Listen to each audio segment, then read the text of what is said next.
Hello everyone. मैं हूं दीपक। एक बार फिर से स्वागत करता हूं फैकल्टी ऑफ एग्रीकल्चर के इस ऑनलाइन लर्निंग प्लेटफॉर्म पे। तो फ्रेंड्स, आज हम बात करेंगे यूपी कैटेट के बारे में। किसके बारे में? यूपी कैटेट। यूपी कैटेट के बारे में कुछ महत्वपूर्ण बातों के बारे में बात करेंगे। ठीक है।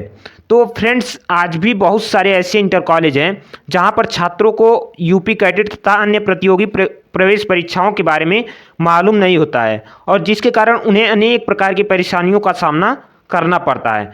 तो ये जो हमारा चैनल है, इस चैनल पर यूपी कैडेट, बीसीईसी, सीयूईटी तथा आईसीआर से संबंधित सभी जानकारियाँ दी जाएंगी और फ्री ऑफ कास्ट। ठीक है। Free of cost, no charge, कोई चार्ज नहीं।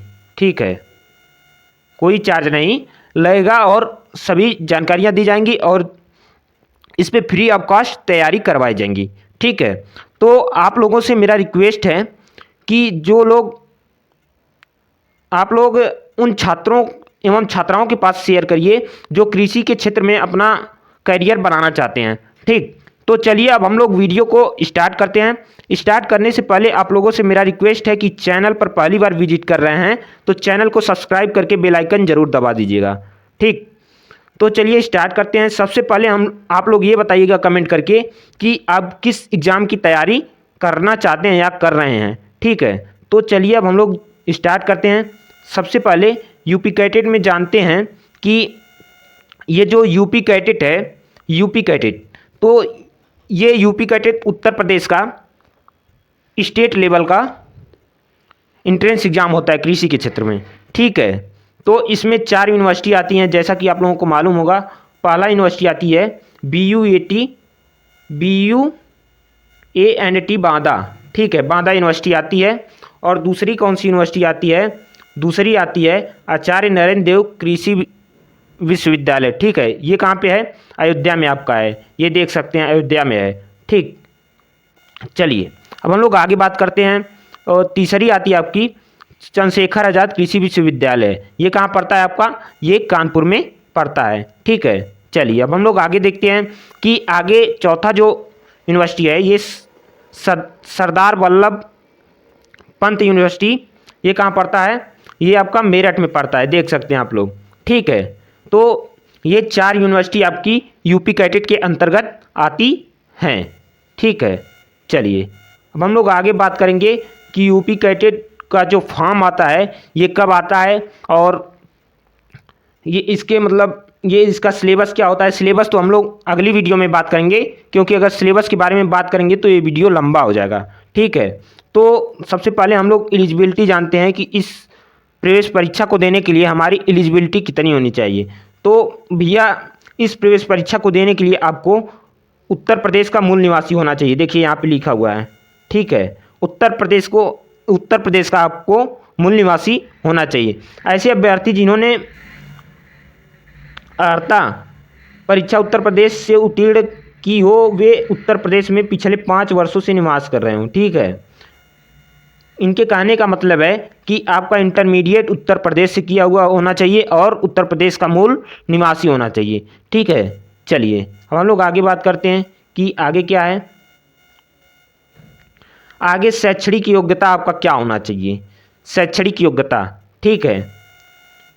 तो शैक्षणिक योग्यता जो है, आपको बीएससी ऑनर्स एग्रीकल्चर के लिए इंटरमीडिएट से एग्रीकल्चर से या किए हों या पीसीबी, पीसीएम और पीसीएमबी, ये चारों में से आप कुछ भी किए हों तो बीएससी ऑनर्स एग्रीकल्चर में आपको एडमिशन मिल सकता है। ठीक है। अब ग्रुप ऑफ एग्ज़ाम पेपर क्या होगा? पीएजी, पीसीबी एंड पीसीएम होगा। ठीक। यही चीज़ हार्टिकल्चर के लिए भी होता है, देख सकते हैं। यही सेम चीज़ है हार्टिकल्चर के लिए भी, और बीएससी ऑनर्स फॉरेस्ट्री के लिए भी यही सेम चीज़ है। ठीक। अब जो होता है BFSc, bachelor of fisheries science के लिए, तो इसमें आपको क्या करना होगा? इंटरमीडिएट में आपका एग्रीकल्चर होना चाहिए और पीसीबी होना चाहिए और पीसीएम भी होना चाहिए। ठीक है। इसमें ग्रुप ऑफ पेपर पीएजी और पीसीबी होता है। ठीक। चलिए अब हम लोग आगे बात करते हैं कि आगे है बीवीएससी एंड एनिमल हस्बेंड्री। तो इसमें आपको क्या करना होगा कि आपको पीसीबी से होना चाहिए इंटरमीडिएट और PCMB with English as a subject along with 50% aggregate mark, यानी कि आपको 50% से अधिक मार्क्स से पास होना है, ठीक है, इंटरमीडिएट में। और विशेष कैटेगरी के लिए यहाँ पे छूट भी दिया गया है, ठीक। तो इसमें ग्रुप ऑफ पेपर क्या होगा, पीसीबी होगा, ठीक है। चलिए अब हम लोग आगे बात करते हैं कि बीएससी ऑनर्स कम्युनिटी साइंस ये ओनली गर्ल्स के लिए होता है। तो इसमें आपको इंटरमीडिएट में कौन सा सब्जेक्ट होना चाहिए, intermediate art with home science और पीसीबी, पीसीएम, पीसीएमबी या एग्रीकल्चर साइंस से आपका होना चाहिए, ठीक है। इसमें पेपर क्या होगा, पेपर का ग्रुप क्या होगा, तो इसमें PHS, PCB, PCMB and PAG होगा, ठीक है। अब हम लोग आगे बात करते हैं बीटेक बायोटेक्नोलॉजी के बारे में। तो इसमें जो है, इसमें इंटरमीडिएट में आपको कौन सा सब्जेक्ट होना चाहिए, तो इसमें एग्रीकल्चर साइंस, पीसीबी, पीसीएम और पीसीएमबी, ठीक है। इसके ग्रुप क्या होगा, पेपर का ग्रुप, तो पीएजी, पीसीबी एंड पीसीएम होगा, ठीक है। अब हम लोग आगे बात करेंगे बीटेक एग्रीकल्चर इंजीनियरिंग में के बारे में। तो बीटेक एग्रीकल्चर इंजीनियरिंग में इंटरमीडिएट इन एग्रीकल्चर, ठीक है, एग्रीकल्चर से यदि हो आप तो भी बीटेक एग्रीकल्चर इंजीनियरिंग कर सकते हैं, या फिर आप पीसीएम से हो या फिर पीसीएमबी से हो, ठीक है। अब ग्रुप क्या होगा पेपर का, तो पीएजी, पीसीएम होगा, ठीक। चलिए अब हम लोग नेक्स्ट बात करते हैं। नेक्स्ट है बीटेक डेयरी टेक्नोलॉजी। क्या है, बीटेक डेयरी टेक्नोलॉजी। तो बीटेक डेयरी टेक्नोलॉजी में इंटरमीडिएट आपका किस सब्जेक्ट से होना चाहिए, तो एग्रीकल्चर साइंस से, पीसीएम से, पीसीबी से और पीसीएमबी से होना चाहिए, ठीक है। अब आगे हम बात करेंगे कि इसका पेपर ग्रुप क्या होगा, तो paper group PAG, PCM and PCB होगा, ठीक है। चलिए अब हम लोग आगे बात करते हैं कि आगे क्या है, बीटेक फूड टेक्नोलॉजी, ठीक। बीटेक फूड टेक्नोलॉजी में क्या होता है, आप इंटरमीडिएट एग्रीकल्चर साइंस से होना चाहिए, पीसीबी, पीसीएम और पीसीएमबी, ठीक है। और ग्रुप ऑफ पेपर क्या हो गया, पीएजी और पीसीबी और पीसीएम होगा, ठीक। तो ये रहा शैक्षणिक योग्यता। तो फ्रेंड्स अगर आप इसका पीडीएफ चाहते हैं तो डिस्क्रिप्शन बॉक्स में लिंक मिल जाएगा, वहाँ से आप लोग पीडीएफ पा सकते हैं। और अगर आपकी कोई क्वेरी हो तो आप टेलीग्राम का लिंक, इंस्टाग्राम का लिंक और व्हाट्सएप ग्रुप का लिंक आप पा जाएंगे डिस्क्रिप्शन बॉक्स में, ठीक है। वहाँ से आप पूछ सकते हैं कोई भी क्वेरी हो, ठीक। तो चलिए हम लोग आगे देखते हैं आगे क्या है।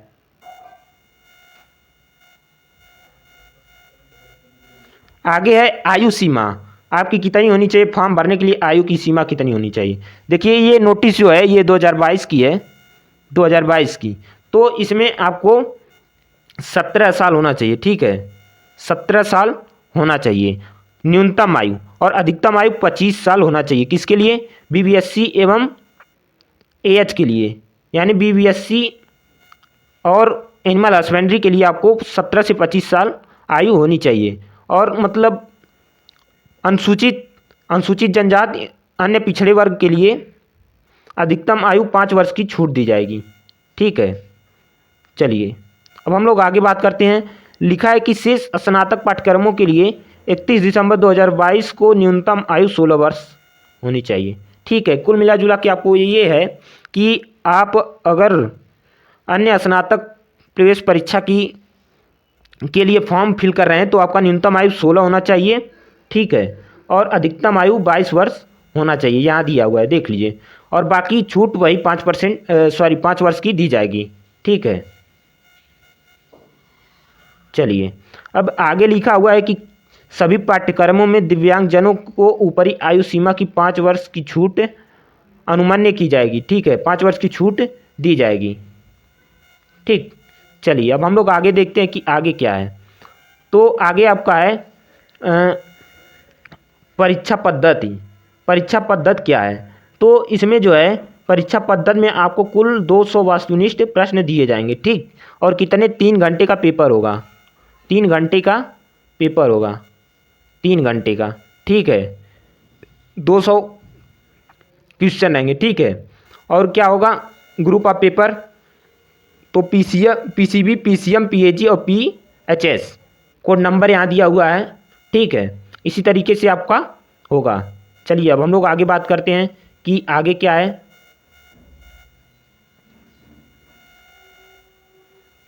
आगे देखिए नंबर ऑफ क्वेश्चन दिया हुआ है, नंबर ऑफ क्वेश्चन, ठीक है। सबसे पहले हम लोग पीसीबी की बात करते हैं। तो आपका जनरल नॉलेज 20 क्वेश्चन आएंगे, 20 क्वेश्चन, और फिजिक्स का आपको 50 क्वेश्चन आएंगे। कितने क्वेश्चन? फिजिक्स का आपको 50 क्वेश्चन आएंगे, और 50 क्वेश्चन आएंगे आपका केमिस्ट्री से, 80 क्वेश्चन आएंगे बायोलॉजी से। टोटल 200 क्वेश्चन पूछे जाएंगे, ठीक है। और ये दिया है ग्रुप ऑफ क्वेश्चन, ये ग्रुप दिया है, ठीक। इसी तरीके से आपका इसमें आ जाएगा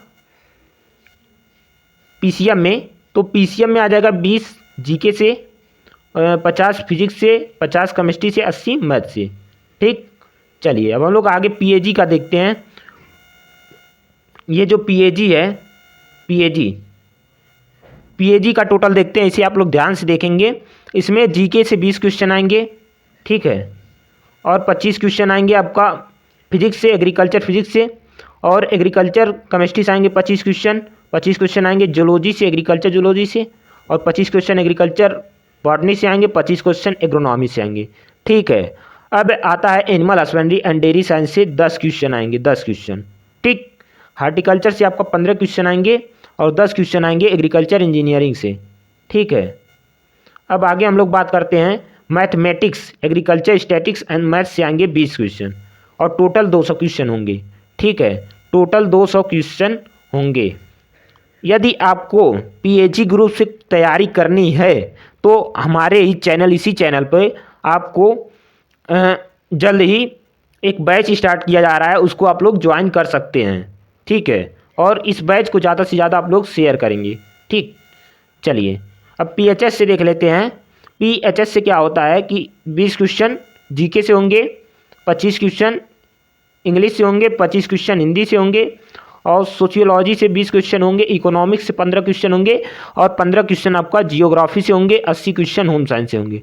टोटल मिला जुला के आपका 200 क्वेश्चन होगा, ठीक है। टोटल 200 क्वेश्चन होगा। चलिए अब हम लोग आगे देखते हैं। आगे क्या है, आगे सीटों के बारे में दिया हुआ है कि सीटें कौन सी विश्वविद्यालय में कितनी सीटें हैं, ठीक है। तो देख लेते हैं सीटों के बारे में भी। सीट बीएससी एजी में, बीएससी एग्रीकल्चर में टोटल आपके 114 सीट हैं, ठीक है। 114 सीट हैं सीएसए कानपुर यूनिवर्सिटी में, और 132 सीट हैं एनडीयूएटी में, ठीक है।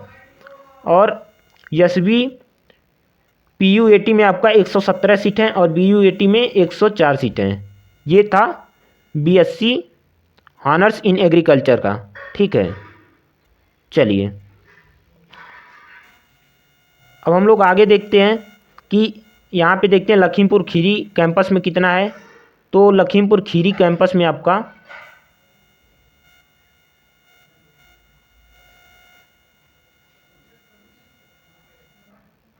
66 सीटें हैं, टोटल 66 सीटें हैं। और अब आगे देखते हैं कि बीएससी ऑनर्स इन हॉर्टिकल्चर में टोटल 33 सीटें हैं। कितनी सीटें हैं? 33 सीटें, 33 सीटें हैं, ठीक है, सीएसए में। और आचार्य नरेंद्र देव में 80 सीटें हैं, और मेरठ विश्वविद्यालय में 44 सीटें हैं, और बीयूएटी में 104 सीटें हैं, ठीक है। चलिए अब हम लोग आगे देखते हैं कि फॉरेस्ट्री में कितनी है। तो फॉरेस्ट्री में आपका 33 सीटें हैं सीएसए में, और 31 सीटें हैं आपका आचार्य नरेंद्र देव में, और बीयूएटी और एसबी पीयूएटी में कोई सीटें नहीं हैं, ठीक है। चलिए अब हम लोग आगे बात करते हैं। आगे क्या है कि आगे फिशरीज साइंस है। तो फिशरीज साइंस में आपका सीएसए में 40 सीटें हैं, और आचार्य नरेंद्र देव में 31 सीटें हैं, ठीक है। चलिए अब हम लोग आगे देखते हैं। आगे क्या है, बीबीएससी है। तो बीबीएससी आपका आचार्य नरेंद्र देव में 68 सीटें हैं, और एसबी पीयूटी में 68 सीटें हैं, बीयूएटी में कोई सीटें नहीं हैं, ठीक है। अब बीएससी ऑनर्स कम्युनिटी साइंस में देखते हैं। इसमें टोटल आपकी 10 सीटें हैं सीएसए में, और 41 सीटें हैं आपकी आचार्य नरेंद्र देव में, अब यूएटी में 30 सीटें हैं, ठीक। चलिए अब हम लोग आगे देखते हैं। आगे है बीटेक। बीटेक में है आपकी SBPUET में 135 सीटें हैं। ठीक है, चलिए अब आगे देखते हैं। बीटेक एग्रीकल्चर इंजीनियरिंग में 36 सीटें आपकी CSE में हैं और 80 सीटें आचार्य नरेंद्र देव में और 44 सीटें SBPUET में और BUET में 40 सीटें हैं। ठीक है, चलिए अब हम लोग आगे देखते हैं। आगे क्या है, आगे डेयरी टेक्नोलॉजी में है 40 सीटें CSE में और आचार्य नरेंद्र देव में कोई सीटें नहीं, SBPUET में 44 सीटें और BUET में कोई सीटें नहीं। ठीक, अब बीटेक फूड टेक्नोलॉजी में देखते हैं। तो बीटेक फूड टेक्नोलॉजी में मेरठ में 44 सीटें हैं और बांदा में 40 सीटें हैं। ठीक, अब टोटल बात करते हैं। टोटल यहाँ पे 402 सीटें हो गई, 402 सीटें CSE में हो गई, 512 आपकी आचार्य नरेंद्र देव में हो गई, 496 मेरठ में हो गई, 380 BUET में हो गई। ठीक है, ये सीटें रही आपकी और इसका PDF मिल जाएगा, आप लोग अच्छे तरीके से देख लीजिएगा। ठीक है, हाँ, अगर आपको कोई भी क्वेरी हो तो यहाँ पे कांटेक्ट कर सकते हैं। यहाँ पे हेल्पलाइन नंबर दिया हुआ है, वहाँ पे आप लोग पूछ सकते हैं। ठीक है, इनका जो है ये UP कैटेट का ये जो साइट है UP कैटेट exam.org, ये ऑफिशियल साइट है। यहाँ पे आप लोग जाके पूरी जानकारियाँ ले सकते हैं। तो फ्रेंड्स, यही रही आज की वीडियो। आप लोग बताएंगे कि वीडियो कैसा लगा और ज़्यादा से ज़्यादा लाइक करेंगे और बच्चों के साथ शेयर करेंगे, अपने भाइयों एवं बहनों के साथ शेयर करेंगे और प्यारा सा कमेंट जरूर कर देंगे। थैंक यू फ्रेंड्स, अब मिलते हैं नेक्स्ट वीडियो में नेक्स्ट टॉपिक के साथ।